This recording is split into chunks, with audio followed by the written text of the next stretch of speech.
आज अगला टॉपिक है हमारा एकेडमिक पोर्शन का।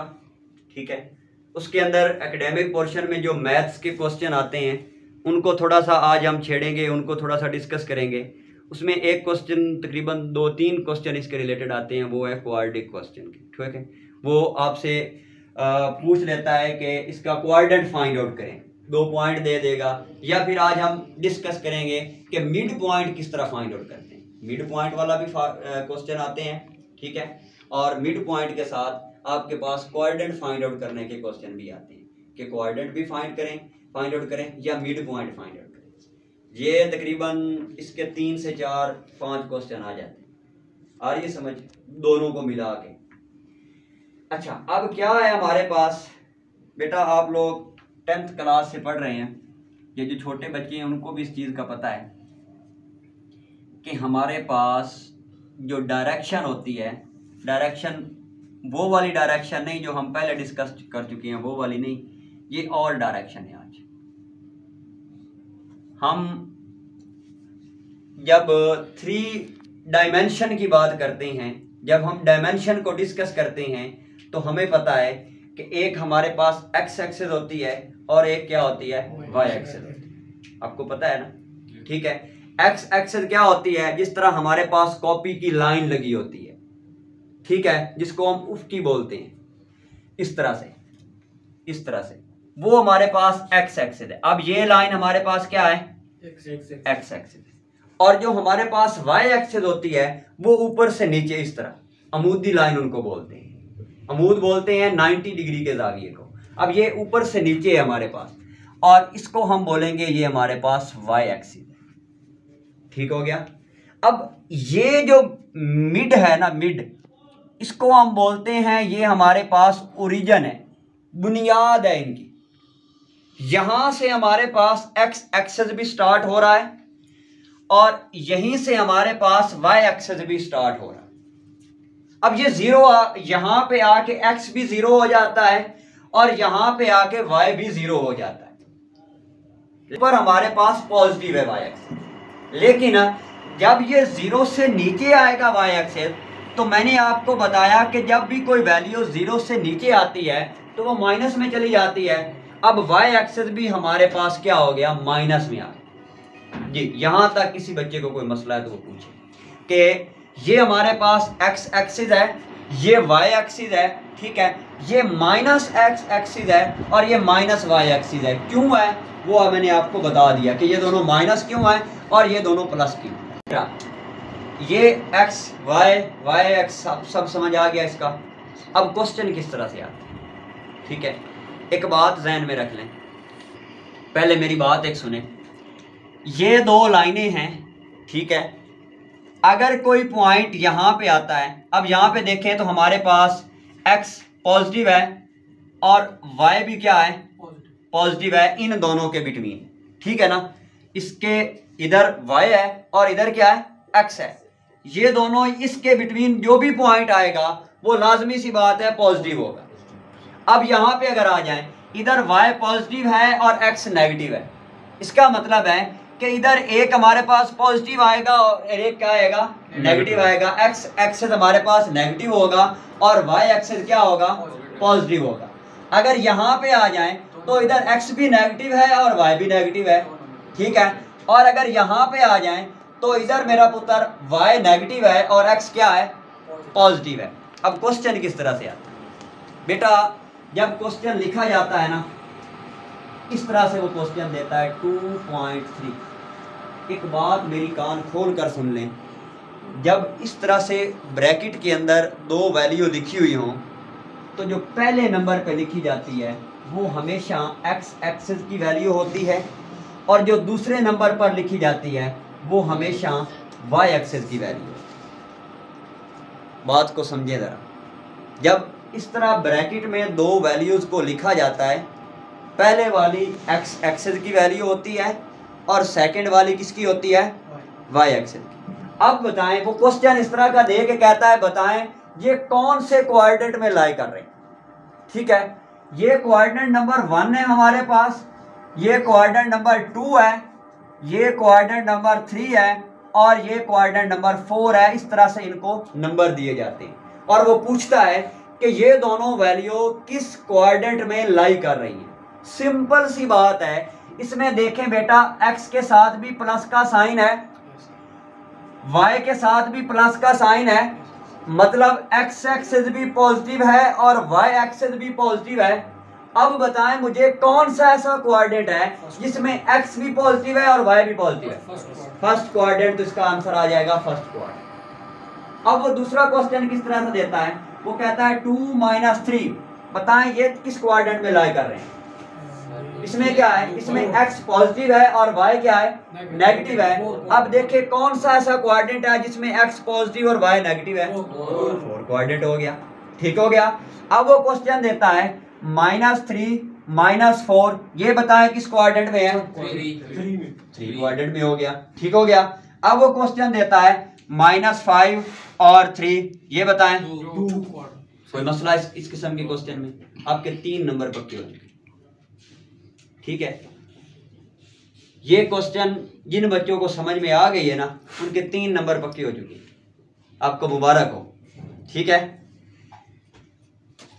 इस तरह के क्वेश्चन के साथ एक और क्वेश्चन आता है, वो है मिड पॉइंट फाइंड आउट करने का। अब क्या करते हैं, अब यहाँ पे ना हम कुछ नंबर्स लिखते हैं। मैं आपको थोड़ी सी तरतीब समझाता हूँ, थोड़ा पटड़ी पे चढ़ा लूँ आपको, फिर समझ आएगी।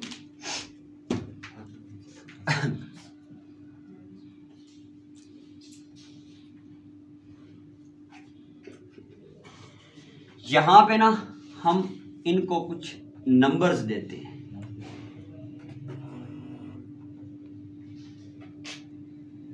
ठीक है। अब मैं कहता हूं ये मेरे पास 1 है, ये 2, ये 3, ये 4, ये 5 और ये 6, ये x एक्सिस की बात हो रही है। अब यहाँ पे दूसरी साइड पे चूंकि -x एक्सिस है तो -1 -2 -3 -4 और -5, इस तरह से हमारे पास क्या आएंगे, डिजिट्स आएंगे इस साइड पे, ठीक है, क्योंकि इधर माइनस की बात हो रही है। अब अगर मैं y की बात करूं ऊपर, तो इधर 1 2 3 4 और 5, इधर क्या आएगा, -1 -2 -3 -4 -5। अब इस तरह से ये इधर माइनस, ये इधर माइनस, ये उधर प्लस और ये इधर प्लस।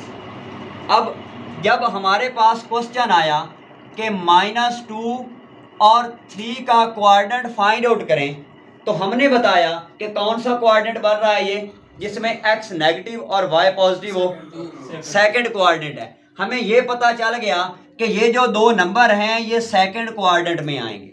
अब हमने क्या करना है, सेकंड क्वाड्रेंट में -2 को सर्च करना है, किधर खड़ा हुआ है बेटा, -2 हमारे पास ये खड़ा हुआ है, ऐसी बात है। अब हमने सर्च करना है जी, अब हमने y एक्सिस पे सर्च करना है 3 किधर खड़ा हुआ है बेटा, 3 हमारे पास ये खड़ा हुआ है।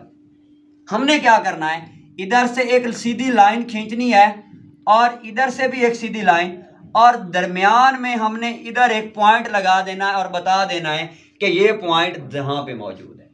ये इस तरह के क्वेश्चन भी अगर आए तो, लेकिन पीएमए में नहीं आते। ये मैं आपको समझा रहा हूं क्यों, अभी वजह बताता हूं, आ रही है समझ।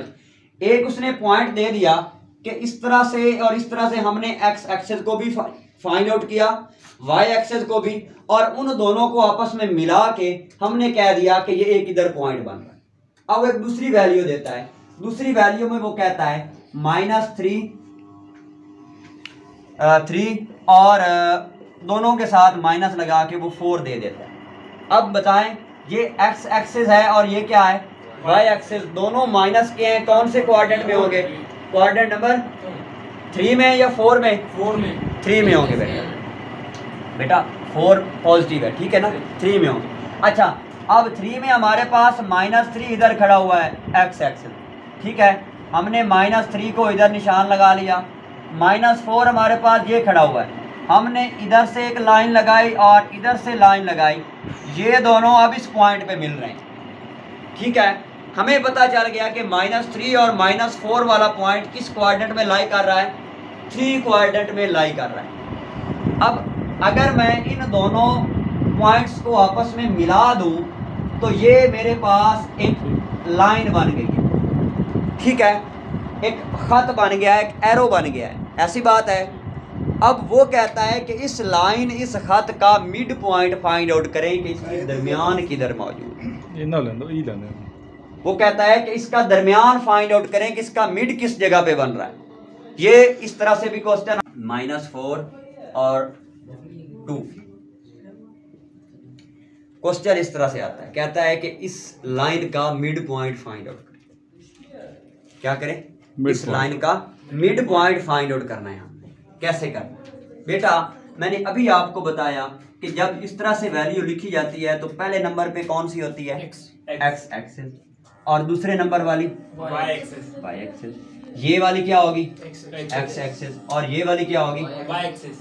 अब हमने क्या करना है, इधर भी x है और इधर भी x है, इन दोनों में हमने कोई फर्क करना है। और फर्क करने के लिए हम क्या करेंगे, इस x को x1 का नाम दे देंगे और इस x को x2 का नाम दे देंगे, क्योंकि ये पहले नंबर पे x है और वो दूसरे नंबर पे x है। इस y को y1 का नाम दे देंगे और इस y को y2 का नाम दे देंगे। यहां तक हमने इनकी निशानदेही कर ली। अब फार्मूला सुने बेटा, फार्मूला है हमारे पास x1 y1 divided by 2 x2 y2 divided by 2। ये फार्मूला है हमारे पास मिड पॉइंट फाइंड आउट कर -3। ठीक है बेटा, इनके दरमियान में ना प्लस है, ठीक है। तो ये भी ध्यान में। अच्छा, x1 की जगह पे हमारे पास आ गया -3। बेटा मैं क्या कर रहा हूँ, सिंपल इस फार्मूले के अंदर ये वाली वैल्यूज पुट कर रहा हूँ। अभी मैंने आपको क्या बताया कि ये जो -3 है ये x1 के इक्वल है। -3 इज इक्वल टू x1। इसका मतलब ये है कि अगर मैं ये कहता हूँ कि 3 + 2 इज इक्वल टू 5, अब यहाँ पे 5 लिखा हो वहां पे मैं 3 + 2 लिख सकता हूँ, ऐसी बात है। इसका मतलब भी है कि जहाँ पे x1 लिखा है वहां पे मैं -3 लिख सकता हूँ, क्योंकि दोनों इक्वल हैं। अब फार्मूले में x1 लिखा था, उसकी जगह पे मैंने क्या लिख दिया, -3 लिख दिया। दरमियान में आ गया प्लस, उसके बाद हमारे पास y1 हमारे पास ये है, ठीक है। तो इसकी जगह पे मैं क्या लिखूंगा, 4 लिख दूंगा। डिवाइडेड बाय क्या हो जाएगा हमारे पास, 2 हो जाएगा। अच्छा, अब दूसरी साइड पे आ जाएं। इधर हमारे पास x2 कौन सा है, -4। दरमियान में क्या है, प्लस। y2 हमारे पास क्या है, 2 डिवाइडेड बाय 2, ठीक है। अब इसको सॉल्व करें, -3 इस प्लस के साथ मल्टीप्लाई होके क्या हो जाएगा, -+ इज इक्वल टू -4 में से 3 गए, हमारे पास क्या जवाब आ गया, 1 डिवाइडेड बाय 2, ठीक है। इधर आ जाएं तो इधर हमारे पास क्या जवाब आ रहा है, -2 डिवाइडेड बाय 2, ये इसके साथ कैंसल और इसका जवाब क्या आ गया, -1 आ गया। अब 1 डिवाइडेड बाय बेटा 1 divided by 2 is equal to 0.5। 1 divided by 2 का मतलब होता है हाफ, 0.5 का मतलब भी क्या होता है, हाफ। अब 1 को 2 पे डिवाइड कर ले, 0.5 आंसर आएगा। तो मैंने बस सिंपल उसकी जगह पे 0.5 लिखा और कुछ भी नहीं जी। और कोई क्वेश्चन किसी का? कोई नहीं है?